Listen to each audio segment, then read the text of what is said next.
Viewers, आपको YouTube channel doctor Ali Usman में खुशामदीद कहते हैं। आज हम जिस मेडिसिन के बारे में डिस्कस करेंगे, जैसा कि आप स्क्रीन पे मुलाहजा फरमा रहे हैं, एंटियोल ओरल सस्पेंशन के बारे में।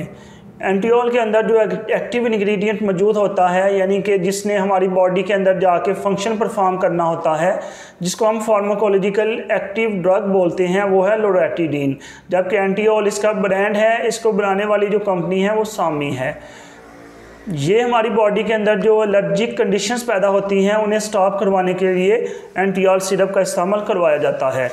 इसके अलावा हमारे यूट्यूब चैनल में बहुत सारी वीडियोस मौजूद हैं, रिजेक्ट सिरप के बारे में, टीडे के बारे में, जेटेक के बारे में, वो आप देख सकते हैं। जो एंटियोल सिरप है ये एक advance form of anti allergic medicine है, जिसे हम सेकंड जनरेशन कह सकते हैं।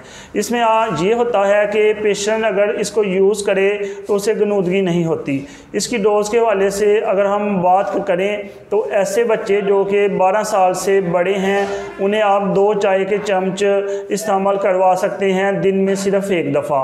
और ऐसे बच्चे जिनकी उम्र जिनका वज़न 30 kg से कम है उन्हें आप 1 चाय का चम्मच इस्तेमाल करवा सकते हैं। तो जहन में आप ये रखें कि ये जस्ट एक स्पोर्टिव मेडिसिन है, इसको बाकी दूसरी मेडिसिन के साथ यूज़ करवाया जाता है प्रॉपर तशख़ीस के बाद। व्यूअर्स, इस तरह की मज़ीद वीडियोस देखने के लिए हमारे YouTube channel doctor Ali Usman को सब्सक्राइब कर लें और इस वीडियो को लाइक, कमेंट और शेयर करें।